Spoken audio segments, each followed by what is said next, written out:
Welcome to the Lion's Share podcast, where we break down today's most impactful research and bring fresh insights from the academic frontier straight to you. Today we're getting into a really interesting paper from 2012 by Jayaraman, and Shivakumar. That's the one. Audited financial reporting and voluntary disclosure as complements. It tackles a big question. Right. And our mission today is really to understand why thinking about the audit just as a cost. Well, why that might be missing the bigger picture, especially for corporate strategy. Exactly. Because this paper asks something fundamental, do those audited financials, the backward-looking stuff, do they replace the need for managers to talk about the future, or do they actually make those forward-looking statements more valuable? Yeah, substitutes or complements. The substitute idea sort of makes sense on the surface, right? If the audit is solid, why stick your neck out with forecasts?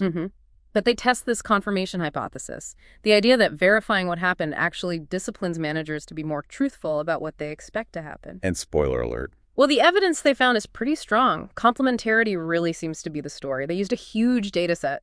Yeah, something like 44,000 firm years. Right, from 2000 to 2007. And they found this positive link between commitment to verification, how much you invest in the audit, and the quality of management forecasts. Quality meaning, like more frequent forecasts, more specific. All of the above, more frequent, more specific, more timely, and importantly, more accurate. And the market notices too. Okay, so if you're in management, this changes how you think about the audit budget.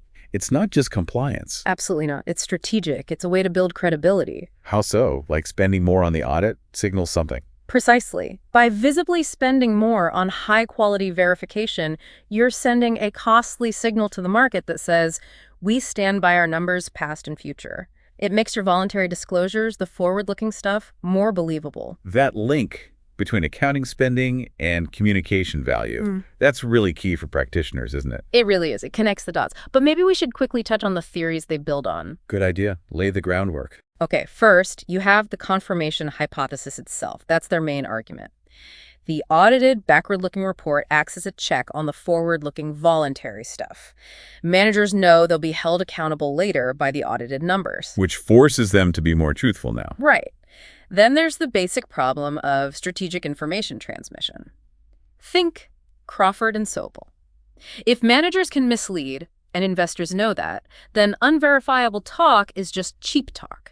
It doesn't convey real information. Because everyone just assumes you're spinning it. Exactly. So to make your talk credible, you need signaling theory. You need to make a costly commitment. And the costly commitment here is? Paying for a higher level of audit scrutiny. That's the signal. Okay, but how do you measure that? You can't just look at the total audit fee, can you? Big companies pay more just because they're big. Good point. They use excess audit fees.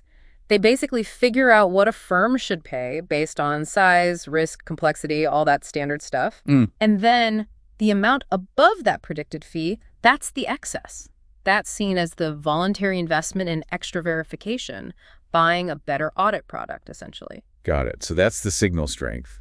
What about measuring the other side, the forecasting effort? Right. They didn't just count forecasts. They looked at the quality of the commitment. That's where specificity and horizon come in. Specificity meaning like a point estimate versus just saying profits will increase. Exactly. Point estimate is high specificity. A range is less. Qualitative is even less. More specific means more commitment, more risk for the manager. And horizon. That's about timeliness. How far in advance of the period end are you making the forecast? A longer horizon means more uncertainty, so it requires more confidence, more resources. Okay, that makes sense. But there's a big methodological elephant in the room, right? Oh, yeah. Endogeneity. Yeah. Huge issue here. Explain that a bit. Why is it such a problem? Well, think about it. The decision to spend more on the audit and the decision to issue detailed forecasts, they're probably not independent decisions, are they? Probably not. A manager who wants to be transparent might just do both. Or maybe deciding to forecast makes you realize you need a better audit. Exactly. The causality could run both ways, or both could be driven by some third factor, like just overall governance quality. If you just run a simple correlation, you get biased results. You don't know what's causing what. So simple regression is out. What do they do instead? They used 3-stage least squares, or 3 SLS. It's an econometric technique designed specifically for systems of simultaneous equations. Meaning it models both decisions happening at the same time. Essentially, yes. But It uses instrumental variables to try and isolate the effect of audit fees on disclosure and disclosure effort on audit fees while accounting for that joint determination. Tackling endogeneity head-on is a major strength here. all right, so they've got the theory, the measures, and a method to handle the biggest statistical challenge. How did the overall research design stack up in terms of, validity? Pretty well, I think. For construct validity, using multiple measures for disclosure, frequency, specificity, horizon, accuracy helps ensure they're actually capturing the underlying idea of commitment to disclosure. Okay. And for internal validity, they included a lot of control variables in the model's size, risk, industry, performance, governance things, trying to rule out other explanations for the observed relationships. Standard practice, but important. What about that issue where not all firms issue forecasts? Could that skew the results? Like maybe only certain types of firms forecast, and that's what's driving the findings. That's the selection bias problem. Sure. They did address that using a Heckman two-stage approach. Did the results hold? Yes. They report that the results for specificity and horizon were robust to this correction. So it doesn't seem like the findings are purely driven by which firms choose to forecast. That's reassuring. Did they talk about external validity? Like how far can we generalize these findings? They did, and quite carefully. They cautioned that this confirmation mechanism probably works best for disclosures that can eventually be checked against the audited financial statements. So it might not apply as strongly to, say, forecasts about new product success or market strategy. Exactly. Because those things aren't as directly verifiable by the standard financial audit, the disciplinary link is weaker there, so the results are likely most applicable to financial forecasts. Okay, makes sense. So after all that careful setup, what were the main results? Did they find support for their hypotheses? They did. Strong support, actually. First, H1, resource complementarity.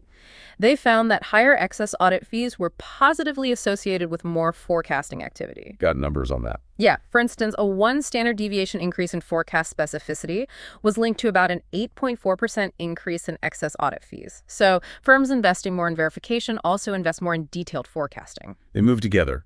What about H2, the market reaction? Does the market actually value forecasts more if the audit is stronger? That's the credibility complementarity H2. And yes, they found that too.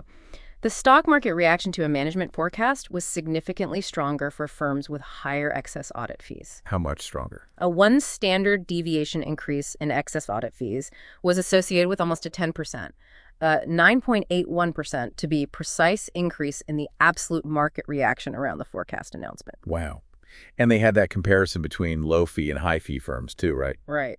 Comparing firms at the 25th percentile of excess fees versus the 75th percentile, the market reaction to a given forecast surprise was about 50% larger for the high fee firms. 50%, that's Yeah. huge.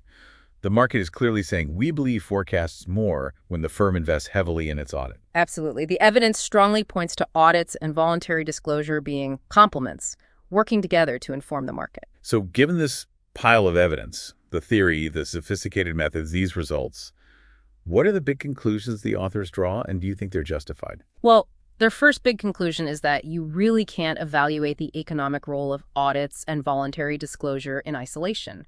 They're intertwined. And is that warranted? I'd say yes, definitely.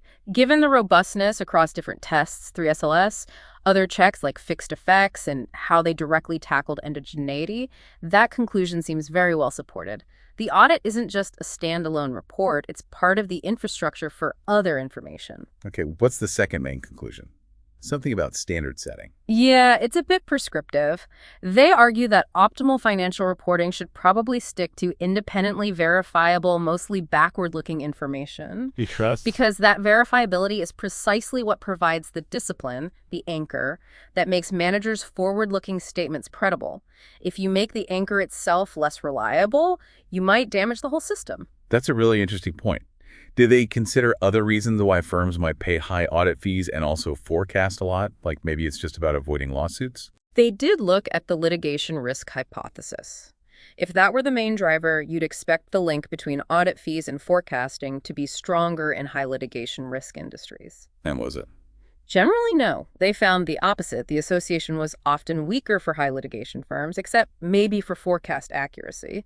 So that suggests the primary mechanism isn't just about covering your bases legally. It's more about this credibility and confirmation effect. So this really pushes back against judging the value of an audit just by looking at the market reaction when the audited financials themselves are released, right? Absolutely. It challenges that narrow view. If audits and voluntary disclosures are complements, then the value of the audit is also reflected in how much more credible it makes all the other information the firm releases throughout the year. So for you listening, the key practitioner takeaway is maybe counterintuitive. The value of timely information for investors isn't just about how timely the audit report itself is. Exactly. That somewhat backward-looking, verifiable audit report is crucial because it provides the foundation of trust for the more timely, forward-looking voluntary stuff. You need that solid anchor. Which brings us to that final thought to chew on. What happens if we push too hard to make the audited financial statements themselves more forward-looking? Like with very complex, unverifiable, fair value estimates. Well, based on this paper, the risk is that you dilute the core verifiability of the audited report. And if you weaken that anchor, you might unintentionally reduce managers' ability to make credible voluntary forecasts. So you could end up with less total credible information in the market, even if you were trying to make the statements themselves seem more relevant. That's the potential unintended consequence, yeah. Making the anchor less firm might just make the whole ship drift more. A fascinating balancing act. Every information system needs its reliable anchor points. Indeed it does. Thanks for tuning into the Lion's Share podcast. If you enjoyed today's discussion, share it with a friend and join us next time for more ideas worth talking about. We'll see you next time.